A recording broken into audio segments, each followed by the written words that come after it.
Boa noite, pessoal. Estamos ao vivo com mais um Policast, o seu podcast semanal que traz assuntos variados e hoje um tema muito importante que é o Novembro Azul.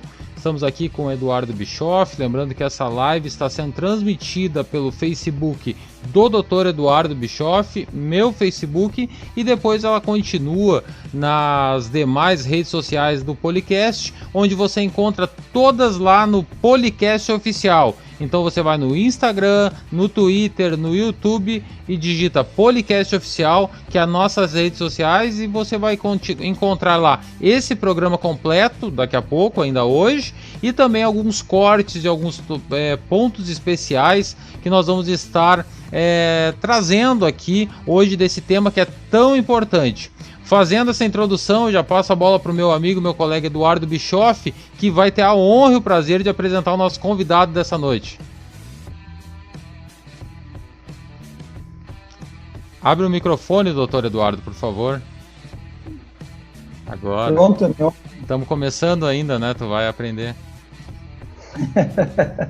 Esse fone está só saindo do meu ouvido aqui. Boa tarde, boa noite para todo mundo. Boa tarde, boa noite para ti, Diego.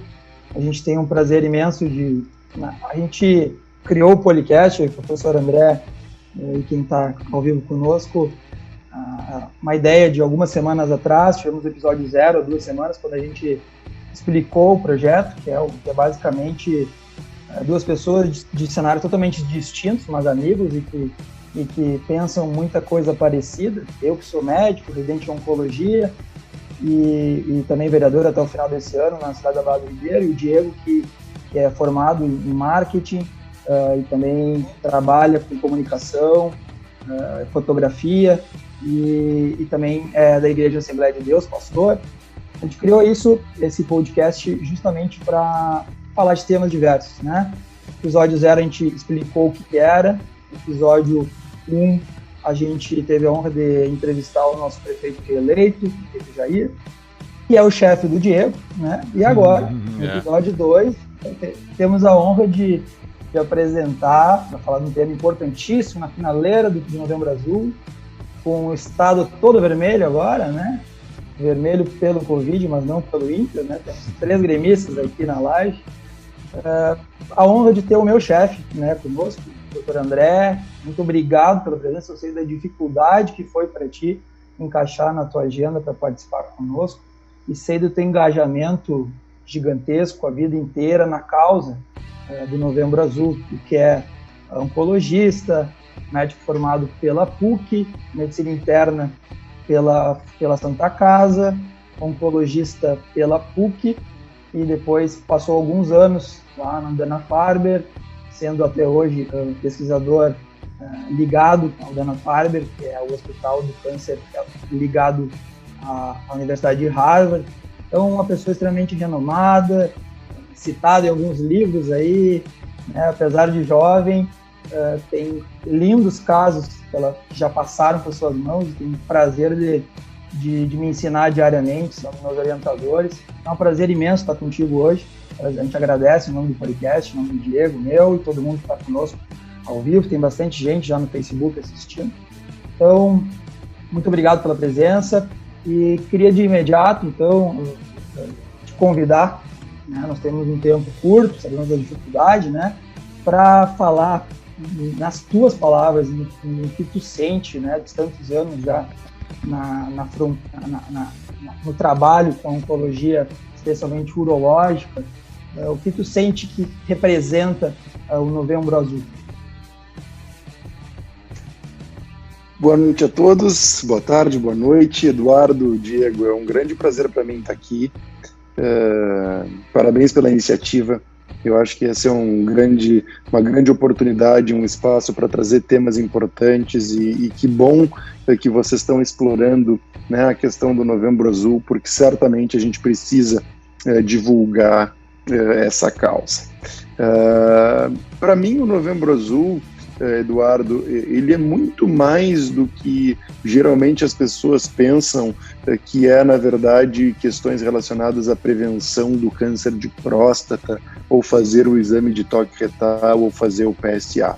O Novembro Azul é um mês que, de alguma forma, alerta para todas as doenças que acometem os homens. E isso, para mim, tem uma importância muito grande. Isso não se restringe ao câncer de próstata. A gente sabe que isso é muito utilizado e esse é talvez o emblema, né, dessa campanha, porque de fato o câncer de próstata é o câncer mais comum nos homens, né, e é de fato uma doença muito, muito prevalente. Mas mais do que isso, ela alerta para outras doenças que acometem os homens que muitas vezes passam despercebidas, né, como câncer de testículo, como doenças mentais, como risco de suicídio, como depressão, e esse mês, de alguma forma, ele tem, para mim, o significado de informar a população, né, sobre todas as doenças que acometem os homens, e o que a gente pode fazer para cuidar desses homens, ou para, eventualmente, identificar essas doenças de forma precoce, lidar com estratégias de prevenção, com estratégias de orientação em relação a essas doenças, porque certamente isso impacta na maneira que a gente lida com essas doenças, que a gente trata essas doenças, e de fato isso aqui impacta no desfecho que a gente obtém se a gente consegue identificar precocemente. Então, para mim, o Novembro Azul, ele é muito maior do que simplesmente o câncer de próstata. Claro que o câncer de próstata aqui vai ser, né, o carro-chefe dessa campanha. A gente sabe que existem muitas questões ainda socioculturais envolvidas, uma falta de informação, e a gente sabe que a gente consegue curar grande parte dos pacientes com câncer de próstata se a gente identificar essa doença em estágios iniciais. Então, acaba sendo o grande protagonista dessa campanha, mas eu acho que a gente devia ter uma ideia mais ampla quando a gente fala em Novembro Azul. Perfeito, professor. É importantíssimo a gente lembrar, né, que os homens também têm outras doenças. E uma coisa que é bastante interessante, até pelo engajamento que a gente vê nas redes, eu tive a particularidade de fazer também um evento antes do podcast, tratando do Outubro Rosa, com uma colega minha que faz mastologia no Conceição. O engajamento das mulheres nas causas da saúde é muito maior do que o dos homens, né? Eu já trabalhei em posto de saúde por um ano no Provab, e a cada 20 pacientes que eu atendia no dia, 14, 15 eram mulheres. A maioria procurando prevenir doenças, né? Então, essa questão cultural, ela é um fato, né? A questão até de cômica, às vezes, da questão do toque retal, a questão de outras doenças, enfim, a questão cultural, ela acaba atrapalhando, de certa forma, né? E da mesma forma, também a gente sabe que tem dentro da comunidade médica, isso não cabe ao público que a gente está falando, né? Algumas discordâncias de algumas sociedades de como lidar com relação à prevenção do câncer de próstata, né? A Sociedade de Urologia fala uma coisa, a questão da saúde da família fala outra, muito pensando em custo-efetividade, sendo que, né, a custo-efetividade vale para o sistema de saúde, seja o sistema único, seja para os sistemas privados, enfim, mas para a vida, né, da pessoa, a particularidade de cada família, que tem uma propensão maior ou não a ter câncer de próstata, que é a estrela do Novembro Azul, né?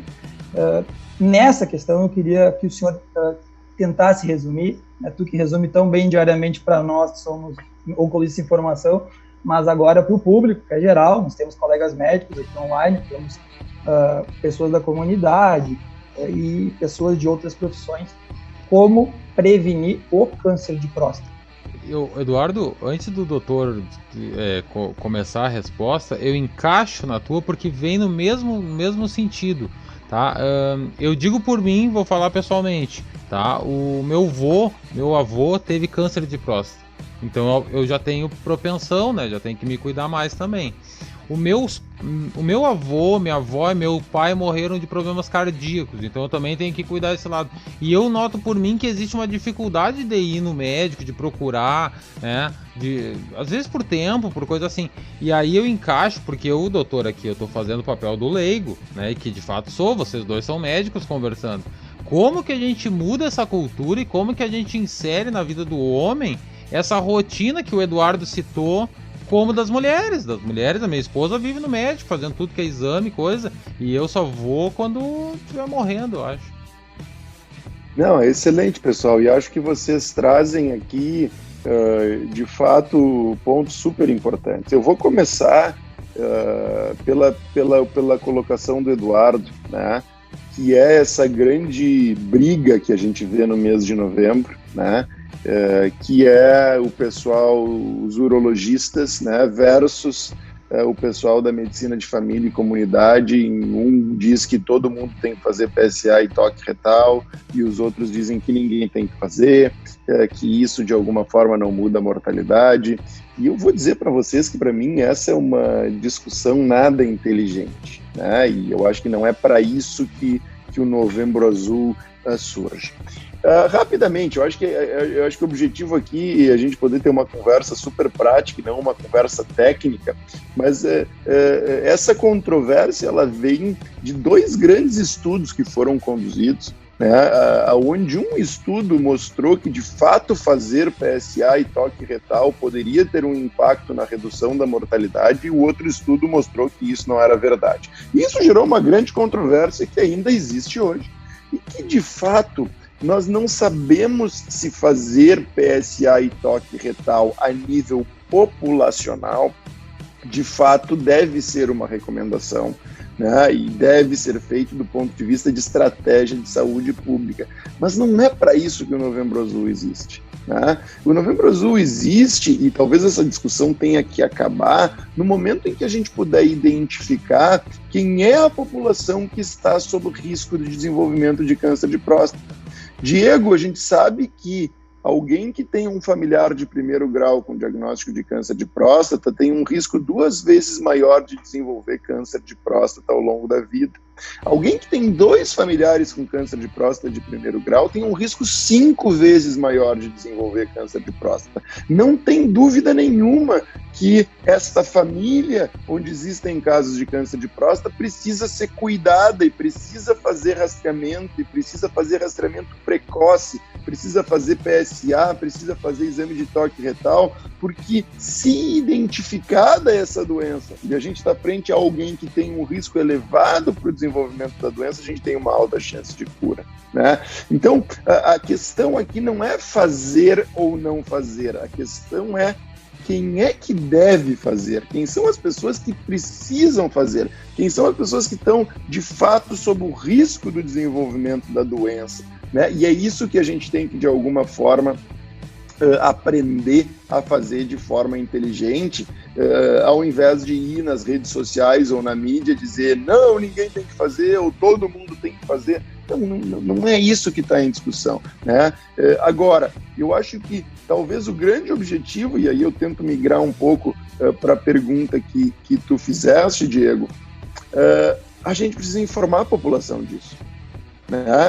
A população não tem como saber, né, que eventualmente se tem um pai que teve câncer de próstata, um irmão que teve câncer de próstata, se ela de fato tem um risco elevado para desenvolver a doença. Ela não sabe o que ela tem que fazer de cuidado, ela não sabe com que idade ela tem que eventualmente começar os seus exames de rotina para eventualmente detectar uma doença precoce que, se for identificada, tem, né, vai ser tratada e vai ser curada. E esse talvez seja o grande objetivo da campanha Novembro Azul, trazer informação e trazer essas informações que a gente está discutindo aqui, tá? A gente está esperando para o ano de 2020, pessoal, 70 mil novos casos de câncer de próstata por ano. Isso é muito elevado.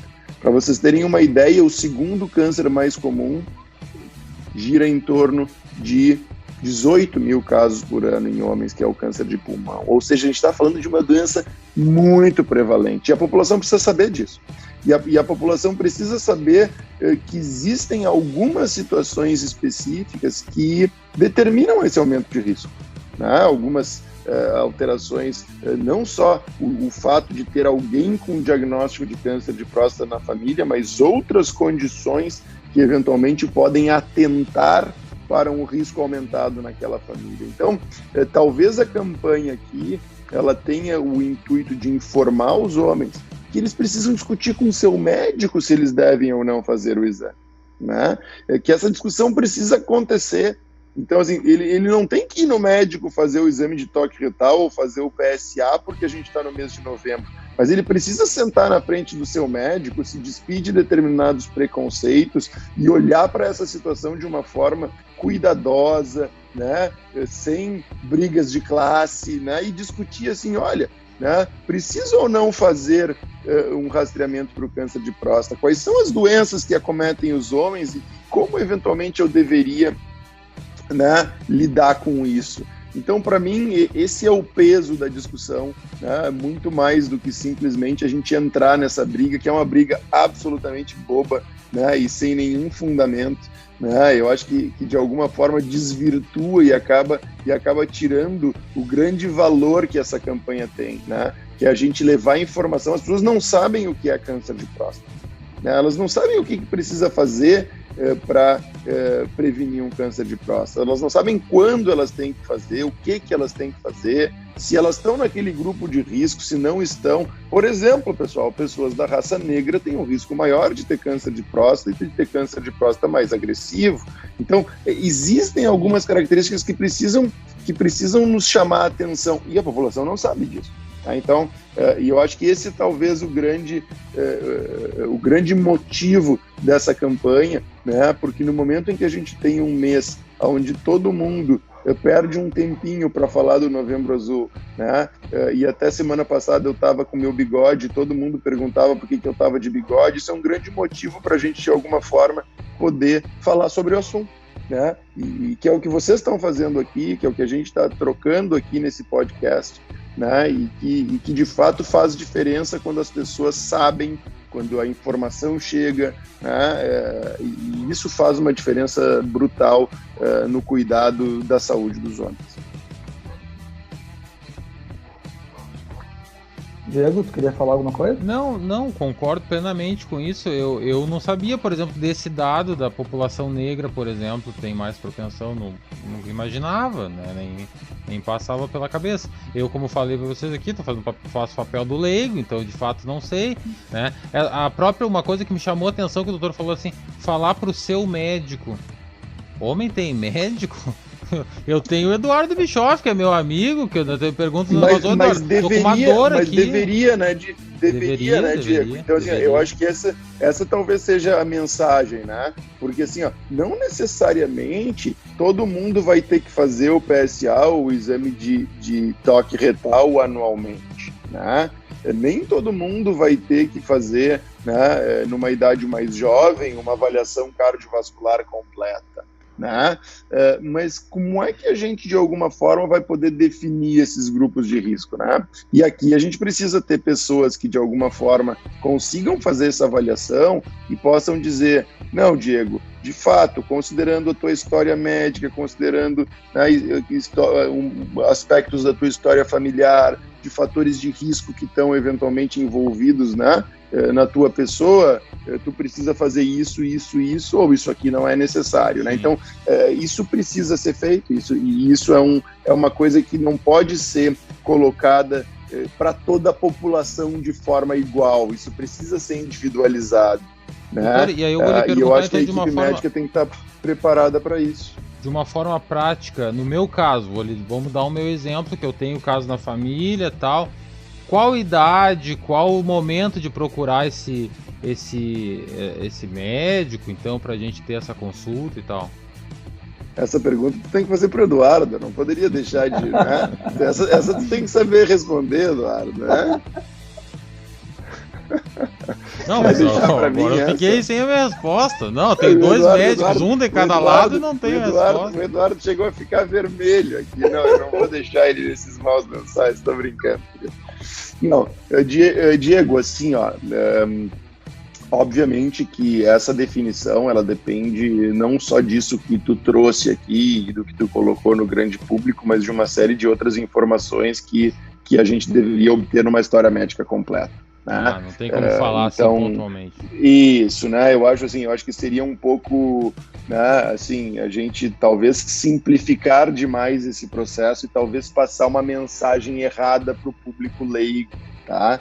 Mas eu te diria assim, ó, de uma forma geral, pessoas que eventualmente tenham um risco mais elevado para o desenvolvimento do câncer de próstata devem começar os seus exames de PSA e toque retal a partir dos 50 anos e repetir esses exames anualmente ou bianualmente. Né? Existem recomendações que diferem aqui né, um pouco e não tem algo que a gente diga assim, é isso, né, e essa é a forma que deve ser seguida.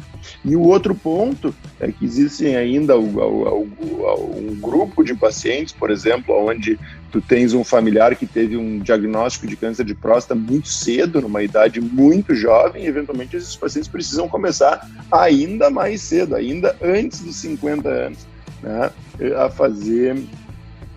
fazer esse screening, a fazer esse rastreamento. Né? A gente sabe que o câncer de próstata é uma doença do homem idoso. Né? Quanto mais velho o homem vai ficando, maior é o risco de desenvolver essa doença. Existem alguns estudos que apontam que acima dos 80 anos, 85% dos homens vão ter câncer de próstata. Né?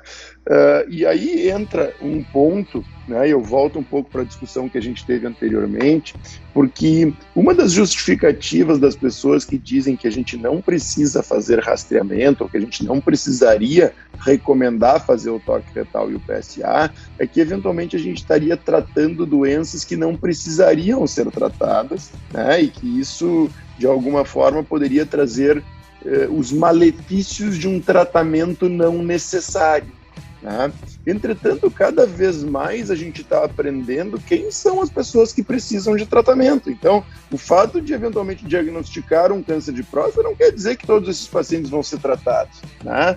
Que esses pacientes vão fazer uma cirurgia ou um outro tipo de tratamento. Então isso de alguma forma, né, volta para aquele ponto, né, que o fato de eventualmente às vezes ter um diagnóstico de uma doença muito pouco agressiva, né, não necessariamente a gente vai tratar esse homem, mas é importante a gente saber isso, né, até para poder tomar uma decisão e eventualmente reduzir o número de pacientes que vai morrer dessa doença.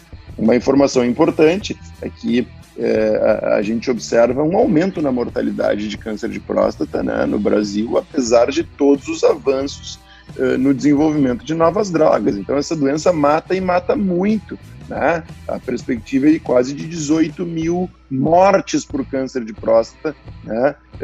Nesse ano de 2020 que passou. Isso é muita gente, ou seja, a gente diagnosticar precocemente e estabelecer tratamentos adequados é fundamental. Perfeito, professor. Como tu bem falaste, né, a gente, na questão do rastreamento, da prevenção, a gente vai visualizar um paciente que tem uma história familiar zero, câncer de próstata, e vai individualizar a questão do toque retal, do PSA, enquanto tem famílias como a do Diego, que não é aquela família que a gente já discutiu algumas vezes nas sextas-feiras, né, de 3, 4 familiares ali com doença de primeiro grau, jovem, né, mas que já puxa mais para um lado da prevenção a partir de 50 anos, né, enquanto outros, como a gente estava falando, são totalmente diferentes da raciocínio, né, que a gente precisaria muito cedo começar pelo perfil mesmo familiar de uma doença mais agressiva e jovem. Sem dúvida. Entrando nesse patamar, professor, para finalizar, que eu sei que o senhor tem compromisso muito importante na sequência, e, nos 5 minutos que nos restam, eu te lanço um desafio, né?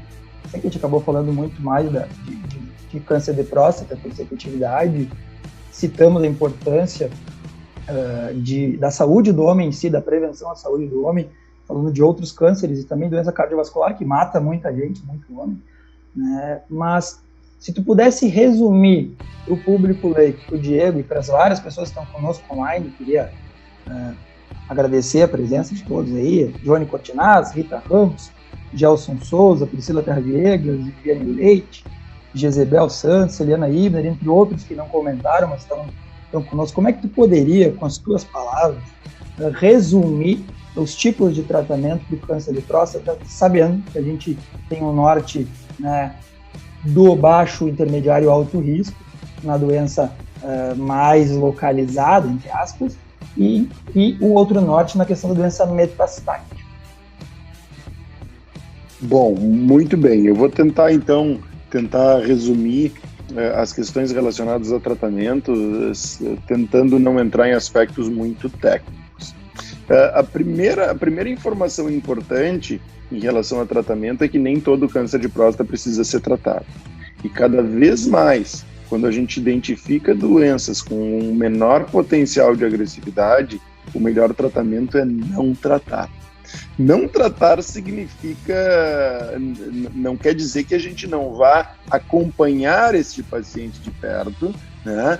Então a gente estabelece protocolos que nós chamamos de vigilância ativa, que é um acompanhamento muito próximo né, do homem com esse diagnóstico, para que o tratamento seja estabelecido no momento em que a gente identifica uma doença que de fato precisa de tratamento. Então essa é uma tendência cada vez maior no mundo, em pacientes que têm doença de uma baixa agressividade. Então esse é um ponto extremamente importante e que ainda é muito pouco utilizado, né, no Brasil, principalmente. Quando a gente fala de tratamento e quando a gente identifica uma doença que precisa de fato de um tratamento, e aqui eu faço um parênteses, que aproximadamente se a gente pegar dados, por exemplo, de países desenvolvidos, em torno de 90% a 95% dos pacientes com câncer de próstata, eles têm uma doença localizada na próstata, né? Eles têm uma doença curável, eles têm uma doença que está na próstata. E, de acordo com algumas características dessa doença, quando a gente tem uma doença localizada, a gente tem duas alternativas de tratamento, Eduardo.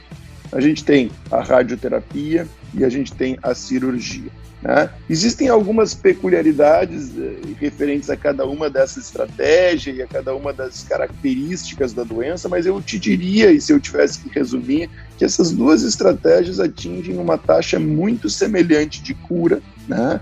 E que a gente, de alguma forma, recomenda uma ou outra, considerando aspectos da doença especificamente e também do paciente, né?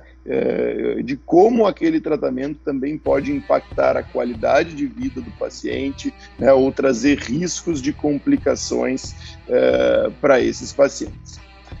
Entretanto, e aqui eu queria fazer um paralelo, existem dados de colegas nossos fazendo algumas avaliações de pacientes brasileiros que aproximadamente 30% dos pacientes brasileiros têm doença metastática, ou seja, tem uma doença que já não está mais localizada na próstata, que já existem outros focos de doença em outras estruturas. E essa é uma situação que nós consideramos incurável, onde a gente precisa, de alguma forma, tratamentos que possam controlar essa doença. E, felizmente, no câncer de próstata, a gente tem tratamentos que conseguem controlar essa doença de uma forma muito efetiva por muitos anos, né?